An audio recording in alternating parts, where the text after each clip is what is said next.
بسم اللہ الرحمن الرحیم۔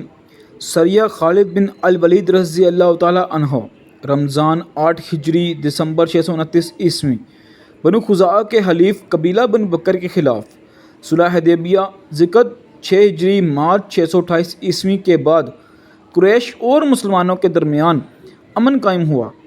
اس معاہدے کی ایک اہم شق یہ تھی کہ دونوں فریقوں کو اختیار ہے کہ وہ جس قبیلے سے چاہیں دوستی اور اتحاد قائم کر لیں۔ چنانچہ بنو خزاعہ نے رسول اللہ صلی اللہ علیہ وسلم اور مسلمانوں کی حمایت قبول کی، جبکہ بنو بکر نے قریش کا ساتھ دیا۔ دونوں قبائل کی پرانی دشمنی تھی جو اس موقع پر ایک بار پھر ابھر آئی۔ بنو بکر کے دل میں بنو خزاعہ کے خلاف پرانی عداوت شدت پکڑ گئی۔ قریش اگرچہ معاہدہ حدیبیہ کے تحت براہ راست جنگ میں شریک نہیں ہو سکتے تھے، لیکن انہوں نے خفیہ طور پر بنو بکر کو ہتھیار اور ساز و سامان فراہم کیا۔ رات کے اندھیرے میں بنو بکر نے قریش کی مدد سے بنو خزاعہ پر حملہ کیا۔ یہ حملہ حرم کی حدود میں ہوا، جو سراسر عہد شکنی تھی، کیونکہ نہ صرف معاہدہ ٹوٹا بلکہ خانہ کعبہ کے امن کو بھی پامال کیا گیا۔ بنو خزاعہ کے کئی لوگ مارے گئے اور وہ مدینہ کی طرف رسول اللہ صلی اللہ علیہ وسلم کے پاس مدد مانگنے آئے۔ انہوں نے اشعار اور فریادی انداز میں عرض کیا کہ اے محمد صلی اللہ علیہ وسلم، آپ کے اور ہمارے درمیان معاہدہ ہے، ہمیں آپ کی نصرت کی ضرورت ہے۔ رسول اللہ صلی اللہ علیہ وسلم کا فیصلہ۔ نبی کریم صلی اللہ علیہ وسلم کو جب یہ خبر ملی تو آپ صلی اللہ علیہ وسلم نے گہرے غم اور غصے کا اظہار فرمایا۔ آپ نے اعلان کیا کہ یہ صلح کی کھلی خلاف ورزی ہے اور اس پر خاموش رہنا ممکن نہیں۔ رسول اللہ صلی اللہ علیہ وسلم نے صحابہ کرام رضی اللہ تعالیٰ عنہ کو تیاری کا حکم دیا۔ اس موقع پر قریش کو بھی اندازہ ہو گیا کہ ان کا اقدام خطرناک ثابت ہوگا۔ انہوں نے ابو سفیان کو بھیجا تاکہ معاہدے کی تجدید کی جائے، لیکن مدینہ میں کسی نے بھی اس کی بات کو اہمیت نہ دی۔ اس سے ثابت ہو گیا کہ قریش کا فریبناک منصوبہ ناکام ہو چکا ہے۔ سریہ خالد بن الولید رضی اللہ تعالیٰ عنہ کی روانگی۔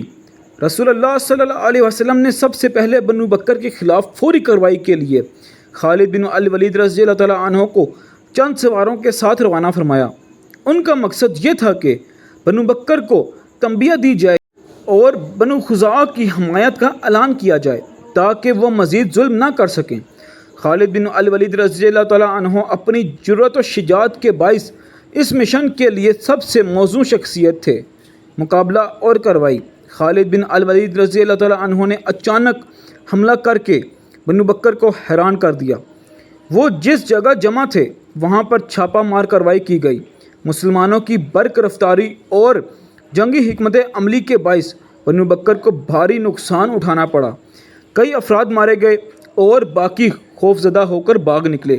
یہ کارروائی محدود تھی مگر اس کے نتائج بڑے گہرے تھے۔ بنو بکر کو واضح پیغام مل گیا کہ مسلمانوں کے حلیفوں پر حملہ برداشت نہیں کیا جائے گا۔ اس سے نہ صرف بنو خزاعہ کو تحفظ ملا بلکہ قریش پر بھی سخت دباؤ پڑا۔ اثرات۔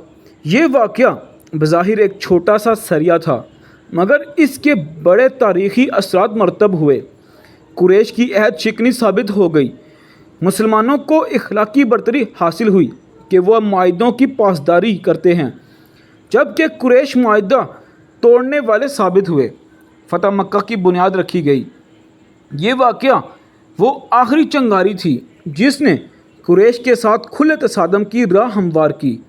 اسی پس منظر میں رمضان 8 ہجری میں رسول اللہ صلی اللہ علیہ وسلم نے عظیم الشان لشکر کے ساتھ مکہ کی طرف پیش قدمی کی اور مکہ فتح ہوا۔ بنو خزاعہ کی حمایت۔ مسلمانوں نے یہ ثابت کر دیا کہ وہ اپنے حلیفوں کے ساتھ کھڑے رہتے ہیں، جس سے دیگر قبائل کا اعتماد مزید بڑھ گیا۔ نتیجہ، سریہ خالد بن الولید رضی اللہ تعالیٰ عنہ دراصل ایک دفاعی کارروائی تھی جس نے ظلم و زیادتی کا شکار بنو خزاعہ کو سہارا دیا اور قریش کی خفیہ سازش کو بے نقاب کیا۔ اگرچہ یہ چھوٹا سا واقعہ تھا لیکن اس کے اثرات دور رس نکلے اور یہی وہ اہم موڑ ثابت ہوا جس کے بعد فتح مکہ کا عظیم واقعہ رونما ہوا۔